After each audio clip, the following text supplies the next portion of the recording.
Welcome to the Recover You podcast. I'm Kylene. And I'm Patrick. We are a couple in recovery from sex addiction and betrayal trauma. Together, we share our story to encourage you on your journey. It's here that we talk about sex addiction, betrayal trauma, mental, emotional, and physical health, faith, and anything and everything needed to recover you to your most authentic self that God created you to be. Welcome, everyone, to this episode of Recover You. Hello, Patrick. Hello, Kylene. How are you? How are you? I'm exhausted. How are you? I feel pretty good today. That's good. I'm on the rebound from the exhaustion. So, That's good. Yeah. We had lots of travel. This is so the past 3 episodes, I think we pre-recorded. So, over those weeks, we have been busy.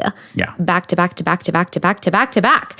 I know Patrick got a chance to get on and talk about Keegan's graduation, but that's kind of when it started. We went for Keegan's graduation, and oh my gosh, everything that could go wrong with the travel went wrong, getting there and getting back, but it all worked out. It did. He graduated. It was cold and rainy, but he graduated. It was amazing. We were so emotional. Mm-hmm. And then we went to Vienna for Keegan's graduation gift. Yep. And that was magical and also exhausting with the time change, but really, really fun. And then we came back, and then it was my 40th birthday.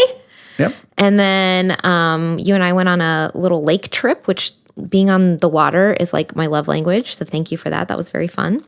Yeah. We got to go boating. We stayed out 8 hours one day. It was so fun. Got a little sun. Got a lot of sun.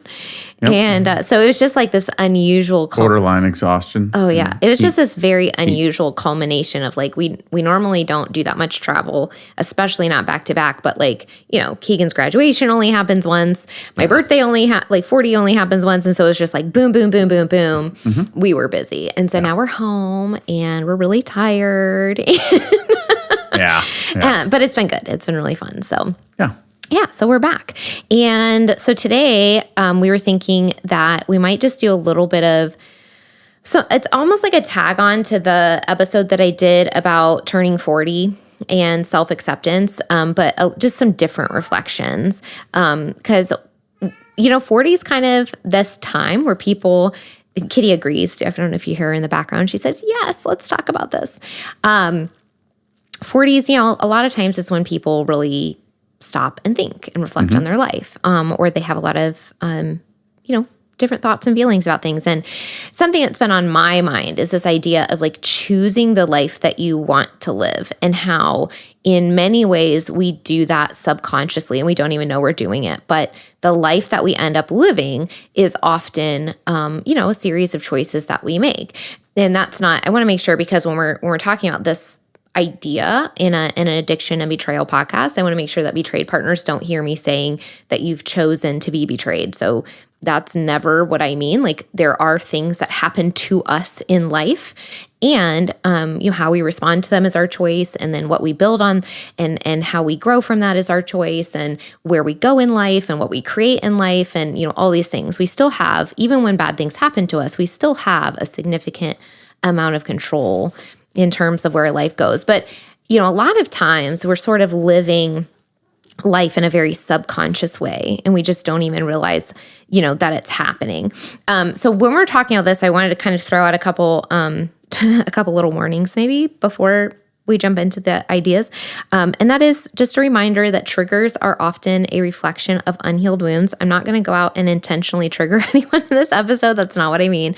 But sometimes when we hear people talk about different things, it can bring something up inside of us. And often that is dependent on where we are in our own healing journey. And something might feel a little triggering, like if we're talking about feeling free and happy, for example, in recovery. And maybe if you are new to the podcast and you're in the first couple months, that might feel really hopeful for some people. It might also feel very triggering for other people, because that's not necessarily where you are. And that's okay. And if that's what's happening as we start talking, you don't have to listen to this episode. Maybe go back to the first season and kind of hear episodes that are going to be resonating more with where you are and the next steps and where to get through. But also, we really want to have the episodes on the other side where we're talking about, hey, like we're still on this journey of creating the lives that we want. And we're in the middle of that process of, making life something that we enjoy living after we've gone through this really, really hard thing. And so we kind of want to talk about some of that. And then I also just want to mention too, I know that we have a lot of listeners that are faith-based and share our belief system. And we also have a lot of listeners that aren't. So when I talk about things that are faith-based or some of my reflections, there is anywhere on the spectrum where that might feel a little triggering or you might disagree with me in some way. And that's okay also. I am not here to tell you, hey, the way I'm thinking about this or the way I'm reflecting on this is how you should think about it. I'm just sharing, this is how I am coming to different ideas and what has helped me kind of get there. And there are people that may be faith-based that very much disagree with me. There may be people that are not faith-based that disagree with me, and all of that is okay. So I just kind of wanted to throw those out before we kind of jump into too many things. I kind of just want to reflect and share some thoughts, if that makes sense. Yeah. So one of the things that has been on my mind, we talk about in this podcast a lot, we talk about recovery really means living in reality and making conscious decisions, right? So the idea that actually being in full recovery, and this could be, again, this is a human thing, not just like an addict in recovery or a betrayed partner in recovery, but like you could use recovery as a person who is living in healing. Maybe we could even word it that way to just apply to all humanity, right? That process is a process of, hey, things externally don't control me. I control me. I get to consciously make decisions about my life. And the reason this is a human thing is because what usually controls us? We have family systems that are so deeply ingrained, right? That we just don't even, and this is where I'm talking about the conscious versus the subconscious. Healing, recovery, whatever word you want to use for this, living the life that you want, choosing the life you want, means figuring out what are the programs running behind the scenes that are making you make decisions in life, becoming aware of them, and then deciding which ones do I want to keep and which ones do I want to replace, and which ones do I want to bring in so that I can live a life that I want to live. Like I want to give some examples, but I'll just kind of pause and say, ask you what your thoughts are on that. Yeah, no, I think it absolutely. I think it makes sense because it's like the thing I was thinking about as you were talking about that is over the last, 5-ish years, I've kind of put out there that I want to be healthy, right? Physically, emotionally, spiritually. And so I think what that did is it opened pathways for me to seek out what that health is. And so I think it informed who I chose to operate on my knees. It informed when it was time to, should I take the Torah out of my mouth, right? You know what I mean? Like all these kind of crazy things, you know what I mean? And I think it's allowed me to kind of move in a direction of more health in those three categories. But Yeah. So here's some examples of I'm going to say these are quote unquote small, but for some people they might be big because family systems and pressures within family systems and wanting your parents to approve of your decisions, external perceptions of how you live your life, all these things, like a lot of people feel a lot of pressure from those things, right? And I certainly did for a lot of my life. Like when you and I got together, you were laughing at me because I was an adult and I drank. I didn't start drinking until I was like 24. So it was later in life. But I did drink a little bit when you and I got together, but like my parents didn't know that I drank. Right. And you were like, oh my gosh. Well, I think it was the first time they were coming over. You're like, you have to hide it. I was like, hide it? Yeah. What? Wait, what are we hiding? Yeah. So you were never going to be, you were like never about that. So you were like, I am who I am. I like beer. They're going to know that I like beer. And that's how our relationship is going to go. And I respected that. And I was like, okay, cool. Yeah. That you don't have to participate in this, but I don't really want them to know that I drink right now and all this kind of stuff, right? Well, through the journey of life, like even before recovery, basically, I started kind of challenging these beliefs because I wanted to live an authentic life. And I don't think I would have articulated it that way necessarily years ago, but certainly it's the way I articulate it now after we've been through this journey. But it started before I knew about your story and before we went on this journey, because I went through the cancer process. And as I was going through chemo and all this kind of stuff, man, do you think about your life? And I would imagine in some ways me going through that treatment was similar to you going through recovery in terms of like the self-reflection that it brings up. And so I was like really looking at my life, because when you're basically facing death, you're like, what is important to me? Yeah. You know? And I was like, I need to not be I don't know if it was like a lie, but like I essentially need to not be living a lie. Right. And I just think that is silly. And if I am facing death, I need to be brave enough to be like, Mom, Dad, I drink. And some of you listening to this might think that's the most ridiculous thing in the world, but you have to understand. Well, it came from a family system. That's why and family systems are really hard, both healthy and unhealthy, to overcome, which is why it's so important to develop healthy family systems, because they're supportive. Yeah. Well, my parents are very supportive, but I think this is where I'm saying what I want people to understand is my dad had a family that had several alcoholics in it, and his dad was an alcoholic, and my dad is a teetotaler. Like he has never consciously had a drop of alcohol in his life. Right. Ever. And when my mom was raised Catholic and she has 4 brothers. And so like her family drinks. And I think probably grandpa like gave her a sip when she was a kid, like all that kind of stuff. Right. So she wasn't afraid of it. But when she got together with my dad, she respected his belief system and she does not drink at all.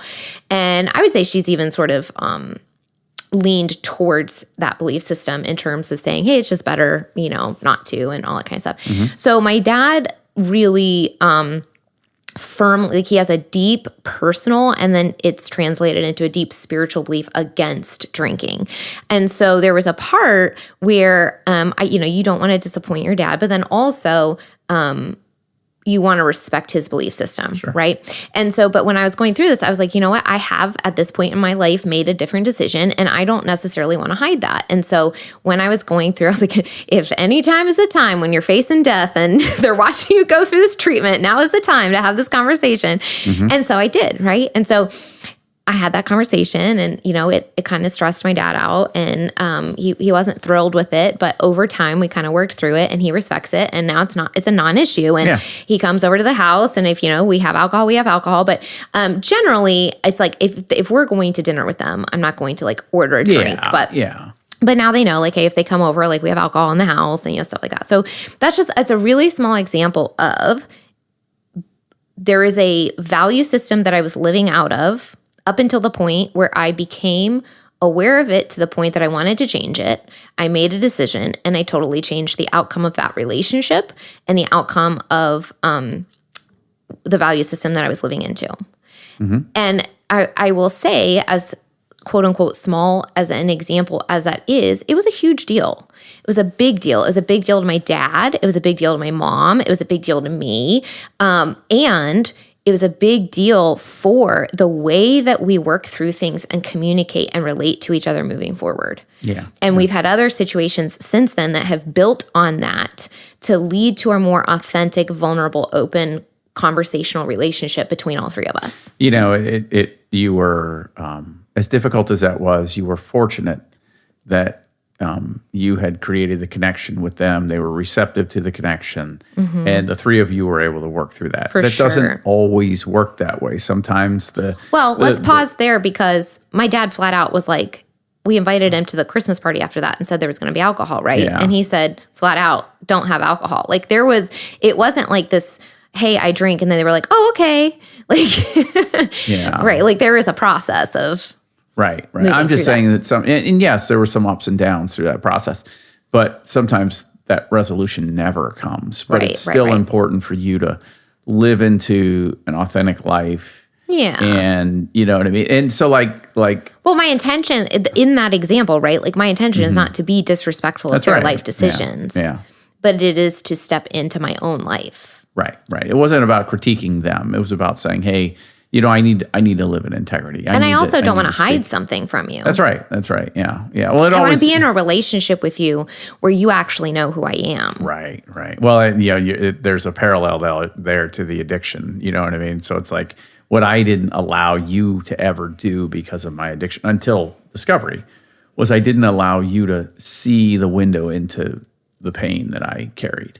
You moderately understood things, but once I was forced into that and then undergo that healing is you are now able to see me 100% for everything that I experienced in my life. And you got to know me better and still at that point elected to stay. So you were like, hey, no, I understand. Well, I think what you're saying is kind of the point, which is the best relationships we're going to have in life are the ones where we're not hiding anything.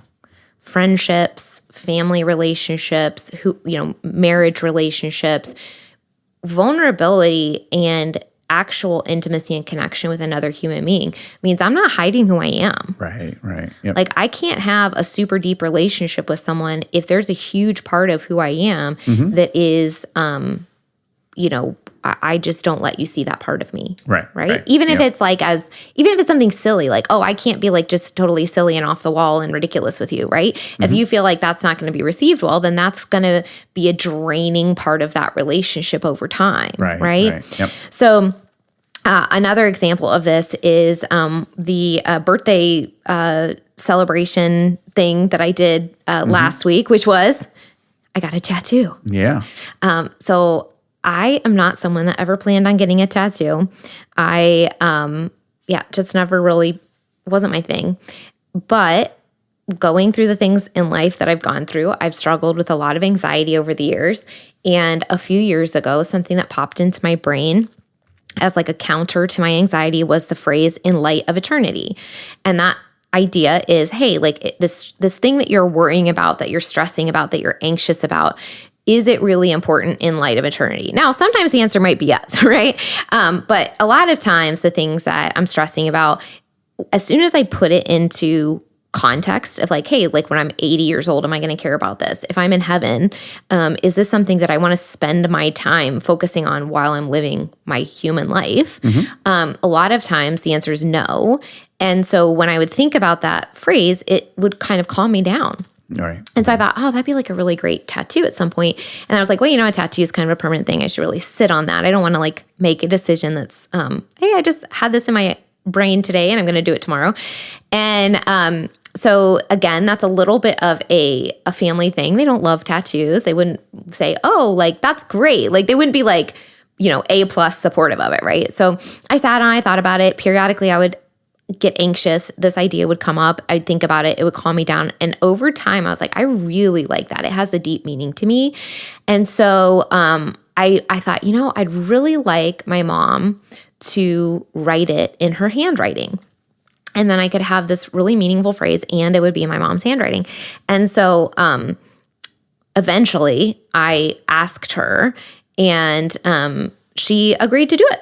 And so she wrote it. She was really nervous about writing it because she's her handwriting's getting a little bit more shaky. But she wrote it. She practiced several times. She sent me several iterations of it, and she sent me some, and she agreed to do it. And so I sent it. And I have a friend who's a tattoo artist, and so I got it done. And so I have this phrase in my arm where I can read it in my mom's handwriting that says, "In light of eternity." So but there's a couple things with this. One, it's a parallel to the drinking story in terms of, I was making a decision that in light of family patterns might have been controversial.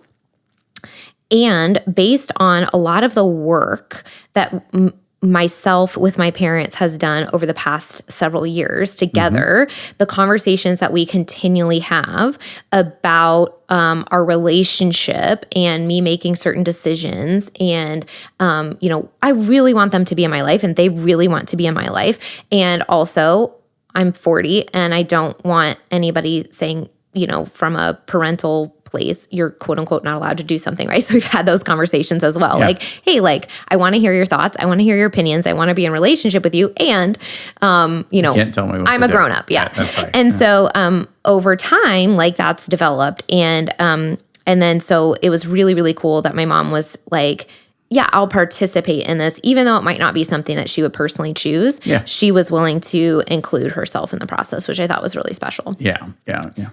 But this is all sort of related to this idea of living into the value system and the creating the life that you're choosing, the life that you are choosing. Now, like I said, these are kind of silly examples, especially when we're talking about things usually like addiction and betrayal that are really, really heavy, really, really deep, really, really, right?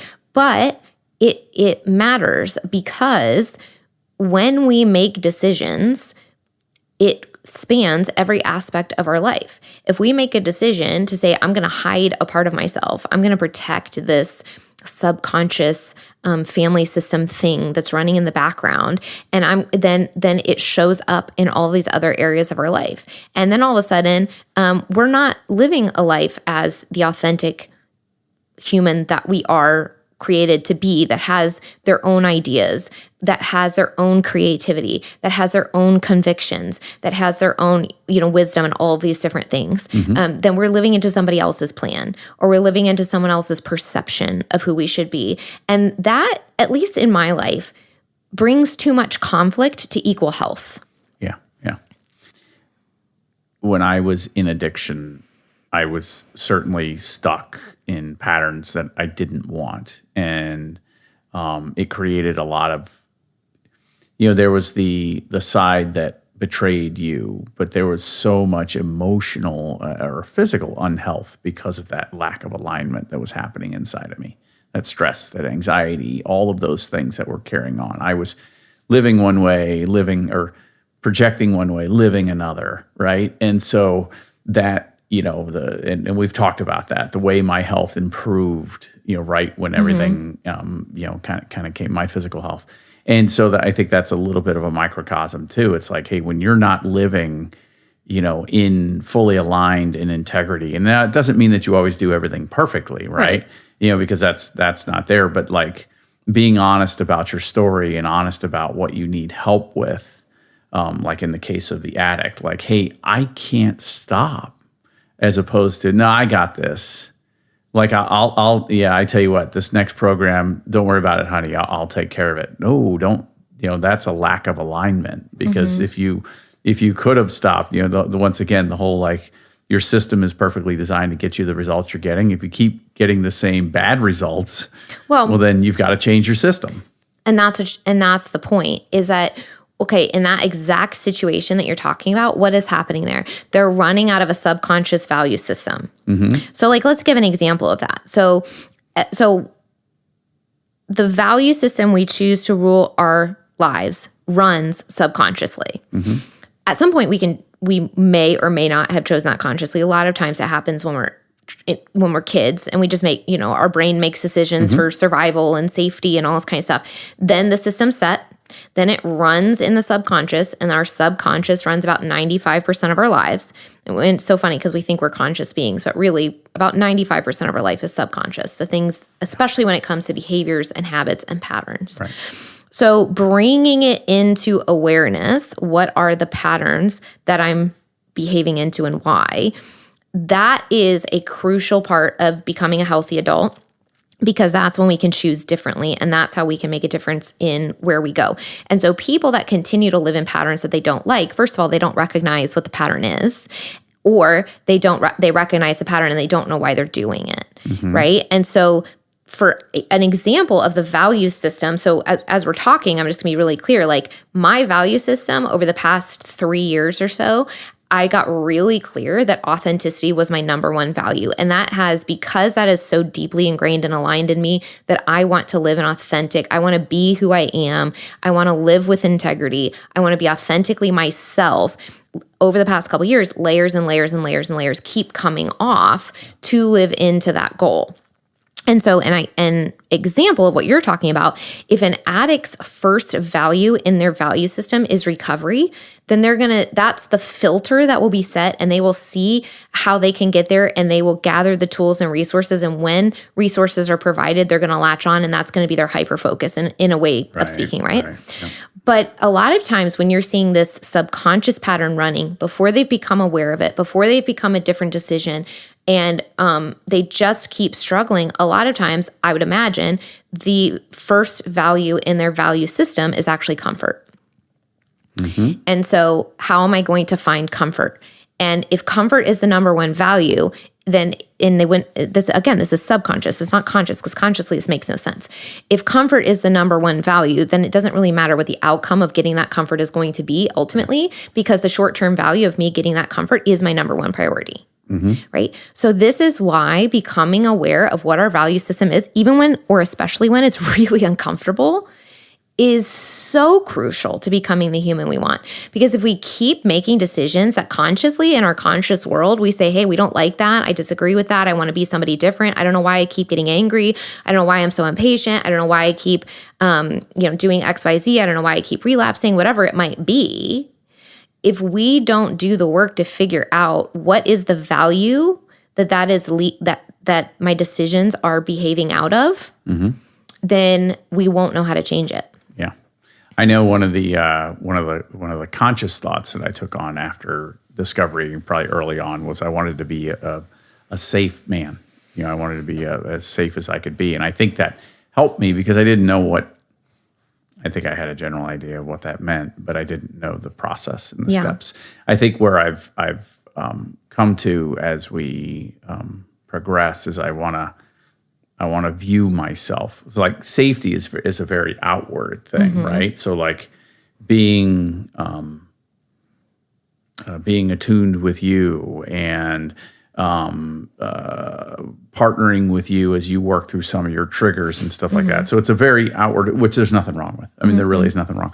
I think where I've I've been a little bit behind on is learning how to kind of love myself in a way. So I think that's a little bit trailing. That's kind of coming into the picture a little bit more. I don't know if authenticity would maybe be the word that aligns with you, but something along those lines too, where it is a little bit more, who am I now, and how do I live into the fullness that is the version of me that God created me to be. Now that this bad thing is out of my life and I've done the hard work, who am I and how do I like myself, and how do I live into creating a life where I really value that this version of me. And how do you couple it with safety? So like, learning to love yourself, you're like, my stuff doesn't stink. I don't know what your problem is. You know what I mean? That's not safe. You know what I mean? So like, how do you maintain the safety aspect in your behavior while you're also learning to continue to reduce the shame in your life and all of those things that self-love doesn't mean narcissism. That's right. Yeah. That's right. So to your point, find the value or find the balance. So the same thing could be sort of said, on the betrayed partner side, like, again, looking at our value system, is our first value recovery and health. And for me, I was really like, hey, if I'm going to stay together with you, I have this vision of a healthy relationship and I want to attain that. And so what are the things that are going to help me get there, and what's going to get in the way, and what's the pain points in my life, or the things that might happen in our relationship that are going to, or the addiction that might get in the way. And so let's set up safety measures around all of those things, and let's move through the uncomfortable conversations that are going to get us over those hurdles, right? Alternatively, I could have said my first value is comfort. Like, right. Like I said, with the addicts, recovery versus comfort, it could be the exact same thing on the betrayed partner side. If comfort and familiarity is my first value, then I'm not going to want to have those hard conversations. Right. And I might say, I might skip some of the harder work and just say, you deal with it yourself, but I don't want to talk about it. And then I'm not going to be involved as much, but then I would have missed out on what we were talking about earlier, which is intimacy means like you don't get to hide a part of yourself from me, and I don't get to hide a part of myself from you, which means you get to hear all of my insecurities while you're going through recovery, and I get to hear all of your insecurities while you're going through recovery, and we get to really see the totality of the human behind the experience. Yeah.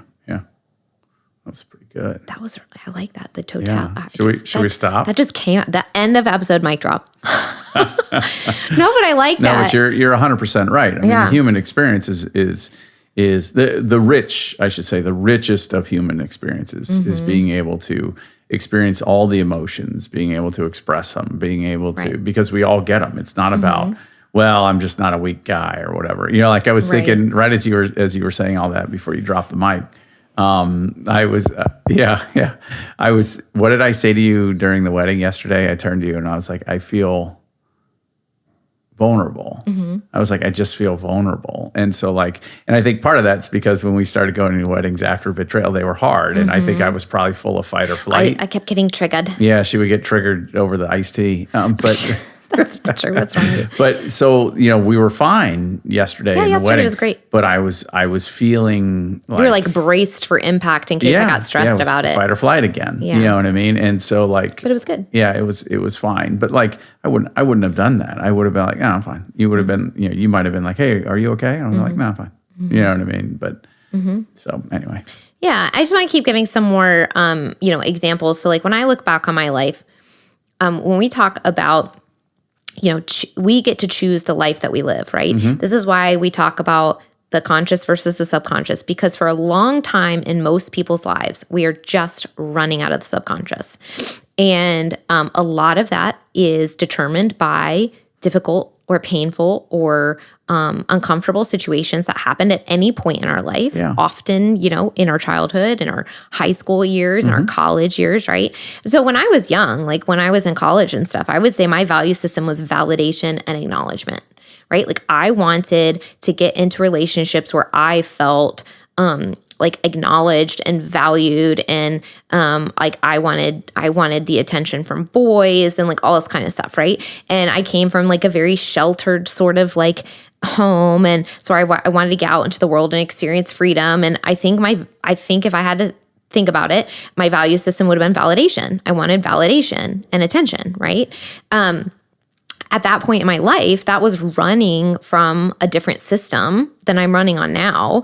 I didn't know about safety. I didn't know about nervous systems. I didn't know about authenticity. I didn't know that really it is in healthy relationships where you feel the most seen, and that actually fulfills that need. So when we're talking about when we talk about addiction and we talk about your highest value being recovery versus comfort and that sort of thing, it's not that comfort isn't important on some level, but we want to find healthy ways to meet those needs, right? So the example that I just gave, so when you're talking about pornography, someone might say, well, ultimately when I do the work, I feel seen, you were interacting with real people. So I would say in that situation, someone might say, well, I feel seen because of a certain experience that I would have here, and this person would say this or make me feel this or blah, blah, blah, blah, blah, right? So let's just say that the value is that I feel seen. Well, there's a deeper, healthier way to get that value met. Yeah. Right? Yeah. That's an unhealthy way of trying to get that emotion met. Yeah. There's a healthy way, and that is vulnerable, intimate, connected, safe relationships. And so I can say the same about, me when I was kind of, I view myself as kind of boy crazy and out there, in college, right? Like date me, or I want to date you, or I want to have all these experiences, right? And it was not grounded at all when I look back at that part of my life. I didn't really know who I was. I didn't really know anything about any of these concepts. And so out of that system, I made a lot of decisions and didn't realize that it is within really vulnerable relationships that you actually get that need met and you feel really, really seen and connected. And that, I think, is probably what I ultimately needed, right? Yeah. Is to feel connected with somebody. Right. And I could have gotten that from a really deep female relationship, That's right. But I was grasping at straws trying to figure out my life on my own at that point, right? I also think there's an aspect to a lot of these where we have to turn towards ourself and offer these values and these things to ourselves first, right? So when you're thinking about what you were just saying about, hey, I've done all this work to create safety for others, but you also want to feel seen and chosen. There's an aspect to feeling seen and chosen where you have to turn towards yourself, see and choose yourself first. Right. Yeah, you were talking about my addiction, and we've talked about the components of addiction and being seen and unhealth and health and stuff like that. And you're right, because what had happened in the real world for me was I had been hurt. Rejection. I'd been rejected, right? And so as unhealthy as it was, at least I could control that. And so as long as I could control that, then I wasn't going to get rejected. And so, but what that wounding did is it forced me, made me not see the beauty that was right there in front of me. Now I did notice it, right? Like, and that was part of the dichotomy was I knew you were there for me, but because of what had happened in the past, I didn't know how to like receive it. And then when you had a system running that probably said something along the lines of, if I show all of my parts to Kylene, she's going to reject me because that's what's happened in the past. That's right. Yeah. And so instead of leaning into the relationship where I say, hey, I'm tired, I'm stressed, and then you allow me to take up some slack and actually kind of like hold space a little bit for you and for the family and to maybe kind of help you that particular day or whatever, have that conversation, help you emotionally, whatever it might have been at any given time. Yeah. You said, that's not a possibility that I see, of course, subconsciously. Like, you never would have said that out loud. Right. That's not a possibility that I have lived, and so I don't think it's possible. And that's actually something, too, I wanted to mention. This is a little bit why we're talking about this, even if it seems a little bit of a tangent or a little bit off topic of what I'm so grateful for the people that have these conversations out loud on social media, on TikTok, in the real world, wherever it might be, where I can see people breaking patterns and breaking generational trauma and living into authentic lives where they show up who they are unapologetically, because it shows me that that's possible, especially when they've been through really hard things. Yeah. Oh, yeah. And so, if we can turn around and offer that to somebody, we want to do that. Because it's hard. We get that it's hard. Yeah. We've also been in the place where we didn't know any of this, and we were running out of these systems that could have completely dug us into the ground and lived miserable lives. But but it's not, right? Like, there's a different way. Like, we can actually get to make decisions, conscious choices that say, I don't like how my life is going right now, and I'm going to do the work to figure out why I keep making decisions that are kind of heading me in this path. Yeah. And then I'm going to make a different decision. And if it's in a relationship, like, how can we do this together? And if it's not, how can I do this myself, where I get to create a life where I feel really good about the human that I am showing up as every day, in terms of I like myself and I like how I show up with other people. Right. Yeah. And it takes, to your point, it takes integrity to realize where you are on that. Like, are you naturally angry? Do you recognize that? Do you recognize that you have a short fuse? Are you naturally avoidant and, like a people pleaser? Do you find yourself having to referee family conflicts when nobody's asking you to referee the family conflict? True, that's a great example. Yeah, so it's like I determined myself at some point that I was a mediator. Yeah, but did anybody ask you to do that? You know what I mean? And maybe by doing that, you eliminated a chance at really good repair between people. Like I've learned, let the rupture happen so that repair can happen, instead of trying to Band-Aid it all the time. Right. Don't stop. Or let people actually talk to each other or yell at each other instead of trying to constantly mediate it. That's right. So So that's an example of, like, for me at that time, peacekeeping might have been the number one value that I was living into, right? Yeah. So it's really the vulnerability that I felt yesterday was not. It was probably because weddings had been hard for us, but I also have come to learn over 5 years that no matter what disagreements we may have, I think we can get through them. I truly do believe that, and so I don't think that was part of my patterning before. It was like, well, disagreement, relationship ends, so don't disagree. And part of it, that's a huge one. I'm glad you just said that, because I think that is, I don't want to say universal, because some people definitely think that they're okay with conflict, but a lot of people aren't. Yeah. And I actually think that plays into so many of the negative patterns that we see relationally. I can't have this hard conversation because I don't believe that repair is possible. Yeah. Well, and also too, like I know for myself, you would always have very strong opinions about things, and I didn't know how to in a proper way, like, push back. So I would just go, okay.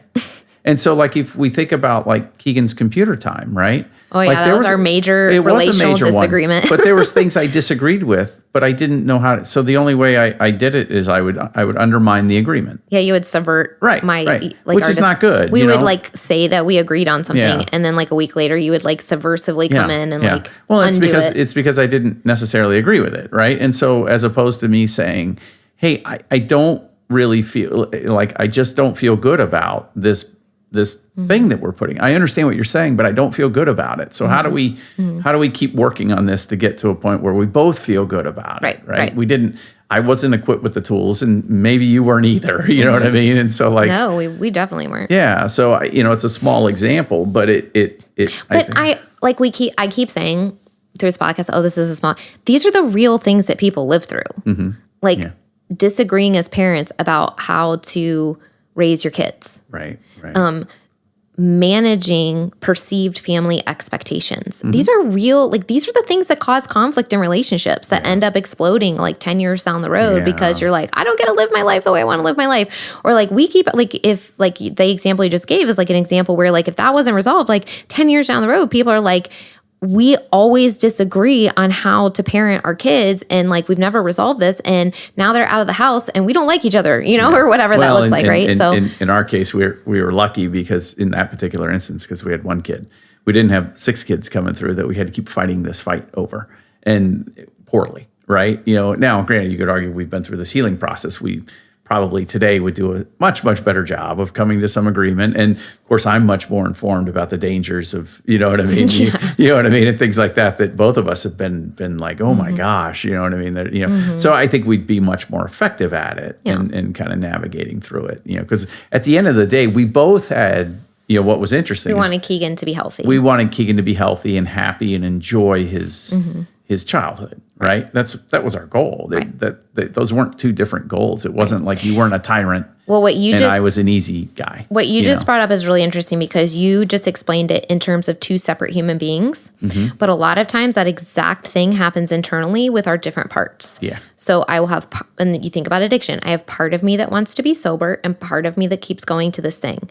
Both of the parts that are at conflict internally have your highest well-being at heart. Yeah. They both want you to be safe and healthy and happy.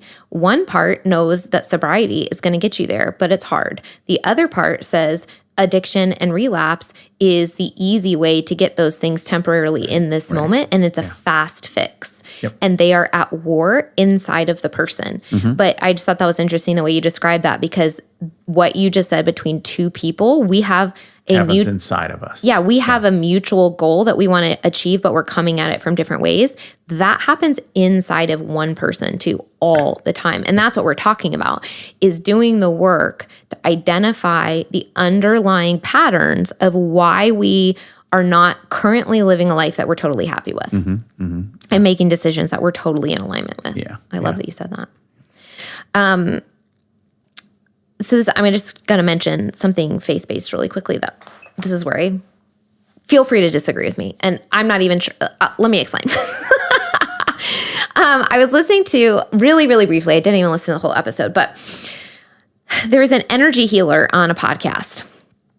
And he was talking about Jesus. And let me just be very clear. I believe that Jesus is fully God, fully man. He's fully divinity and fully human. And that's what's so incredible and magnificent about who he is and what he's done for us. Hey, I believe that too. All right, great. On the same page. Awesome. But the energy healer views Jesus completely as 100% human. He doesn't believe in the divinity of Christ at all. Okay. So he just views Jesus as an energy healer.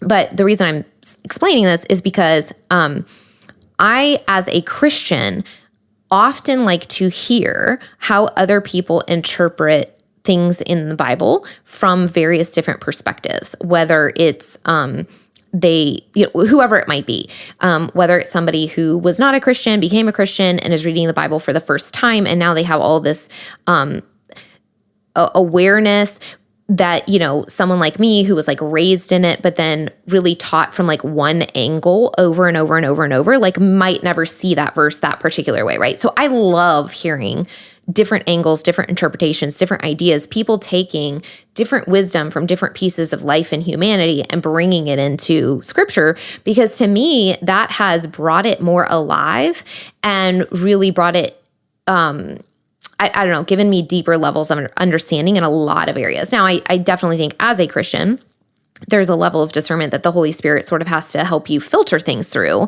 in terms of like, oh, maybe that's not the best interpretation. But anyway, that being said, I was listening to this energy healer, and so he does not believe the same things we believe in terms of how we would view things.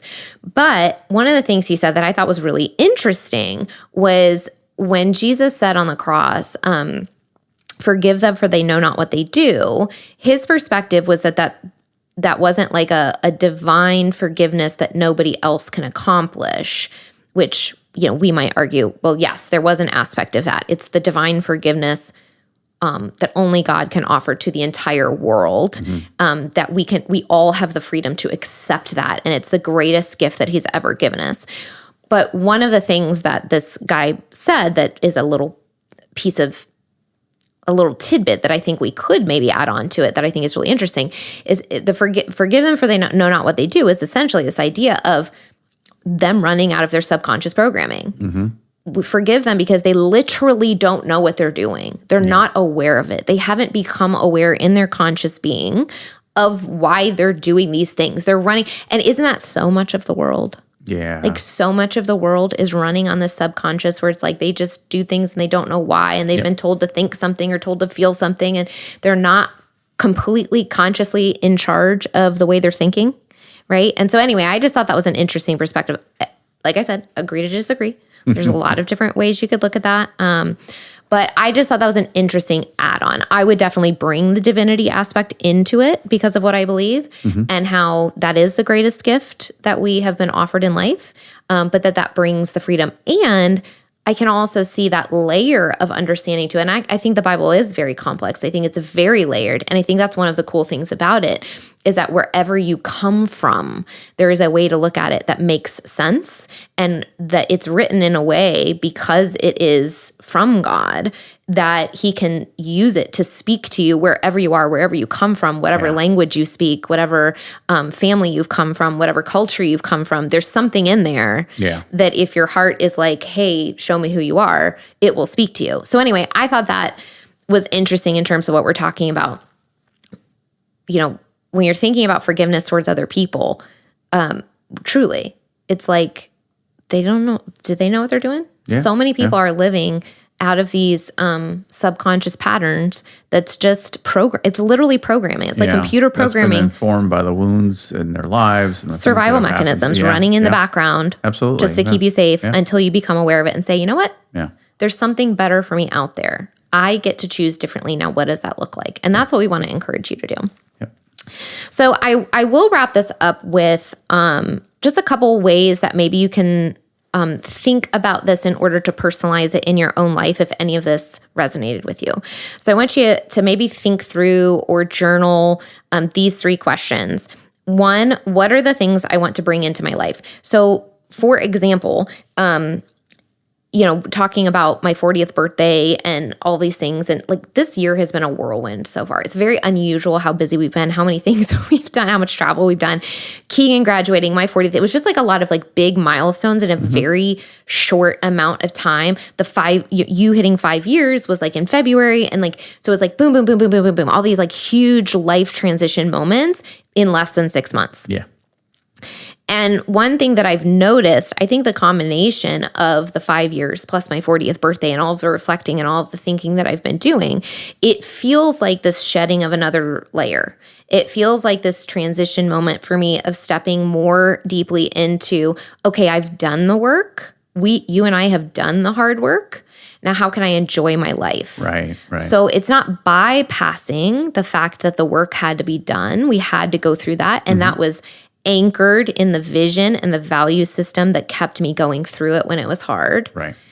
And now that we've gotten to a place where we've done the work and we're in a good place, how can I continue letting go? How can I continue shedding so that I actually live a life that I feel happy, that I feel joy, that I feel really enjoyment from? right? And the same for you. You're kind of talking about that a little bit too, of how do I step into, liking myself more, feeling more deeply. I don't know what word you would use. I don't want to put words in your mouth, but yeah, I mean, but more like confident into what I've become. Yeah. You know, and so because it's a pretty cool story. You know what I mean? Like I overcame addiction and we're helping people and you know what I mean? So like that's pretty cool. So live into how cool that is. Right. You know what I mean? So yeah. Yeah. So I think when I look back on my life so far, I see many, many times where what my value system was or what I was choosing, whether subconsciously or consciously, I lived into. And so I just want to continue making more conscious choices about what I want to bring into my life. And so right now, as I continue shedding and stepping into this next phase, what I want to consciously bring in is more grounding, more joy, more happiness, more, creativity. Like I want to bring more of the lightness back in after we've been through such a dark period. Right, and so that's sort of like the purposeful intention. Yeah. So number one, what are the things I want to bring in my life? So just sit there, reflect, journal, whatever helps you kind of subconsciously think through, like, what is it that I actually want to purposely choose this next year, this next decade. The second question is, after you've identified the first, are there any steps I can take? Let me read this again. I'm sorry, I'm messing this up. Are there any steps I can take to move forward towards those things? Right. Or are there things you need to change, right? So sometimes that might mean saying no to relationships that are more draining versus relationships that are really energizing. Like I have a friend that it doesn't matter if we're hanging out late at night or anytime, being around her is more energizing, right? So start identifying like those types of relationships. Or sometimes it might mean changing a job, or sometimes it might mean trying a new hobby or taking a lesson. Like maybe you've always wanted to learn how to play the piano or the violin or the trumpet or, taking like adding something creative in your life, trying a new workout, setting up dates with friends, let me have a coffee date, let me have a lunch date, let me, get together with these people that I feel safe with, right? So are there any things that you can do or not do or add in or take away that will help you move towards the things that you just identified wanting to bring into your life, okay? And then the third thing is really getting clear on what is the values list that I can use when you feel conflicted to help you make decisions. Yeah. So what is the, like I've said, my number one is authenticity. So that helps me as I move through life, making decisions. Is that in alignment, moving me towards that goal? So I encourage people to Google, like a values list, things like that, and choose like 10 words that really resonate with you, then organize them, and then really look at like maybe 5 to be your actual list. And then the top 3 are really when you're feeling conflicted about something, you want to make sure that the decision you make really lines up with the top 3. Right. So if, for example, let's say, let's just give us a different example. Like if you were thinking about moving somewhere because you got a job offer, and let's say financial security was the number 1 value in your list at the time, and friendship connection was like number 6 on the list, then moving would be a good deal, if that was going to help you move towards that goal.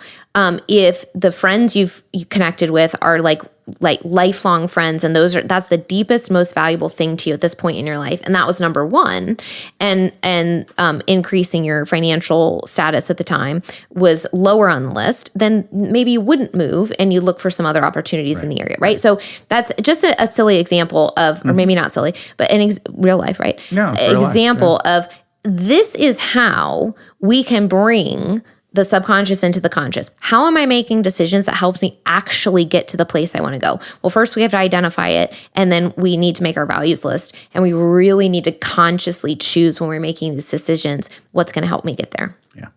Anything to add? No, I think that's fantastic. Yeah, because it's a really good example about moving, because those are hard decisions, and so sometimes people leave jobs because they're not thinking about their values. Yeah. Well, we weren't consciously doing that years ago in terms of like a list of like, oh, this is my number one value, but we did do it in practicality. So like when you had a job offer, Keegan was the priority. Right. And so we were making a decision based on stability for him at the time and saying now's not a good time to move for him. Right. So that's just another example. Like kids might be like number one. Right. And so if maybe, there could be a lot of different things there. Well, maybe one of them is really gifted in sports and your job opportunity takes them to a place with a bigger school district, right? They have better opportunities. Or the opposite, like with Keegan, he had moved around a lot. And when you had that job opportunity, stability and not moving was going to be a real good choice for stability and safety for him at the time. So a lot of things like that, right? So that's kind of just a lot of different examples. I hope it didn't feel too much like we were rambling or just blabbing about our life, but it's okay. This is sort of how it's manifested for me and some of the next layers that are shedding and coming to fruition. And I'm really excited about it. It feels really good. And I feel like it's a phase where a lot of the work that we've done the value is showing up from that. Well, and I want to give you a lot of credit because you've always had a future-looking side to you. You've always wanted to be, hey, I want to improve intimacy. I don't want to stay here. I don't know how many times you said that during recovery. I don't want to stay here. And the funny thing is there are a lot of times where I'm like, I don't know, I'm pretty comfortable here. You know what I mean? But you didn't want to stay there. And so that was uncomfortable. But it kept moving because you had a vision of what the relationship and what our I think you just opened a door for another episode. Healing could be. No, it was great. It was great. How do you managing that when one person wants to continue moving forward and the other person's comfortable? That'd be a good next episode. Yep. All right. Well, thank you, Patrick. Would you have it in front of you? Would you like to read the outro? Yes. I'm so proud of you. Thank you. Thank you. Every day is a new opportunity to choose health and freedom. Make that choice today, and we will see you next week. Woohoo! If you're listening to this, it means you've made it through an entire episode. Part of recovery is spending time engaging in healing and self-growth activities. We are thankful that you chose our podcast to be one of those activities today. Make sure you reward yourself for that accomplishment. If you've enjoyed this episode or this podcast, we would love to hear from you. Please take just a few moments to leave a rating and review, letting us know your experience with Recover You. We not only love hearing how these episodes are helpful, but ratings and reviews help others just like you who are searching for recovery information and support find the podcast too. We can't wait to hear from you. See you next week.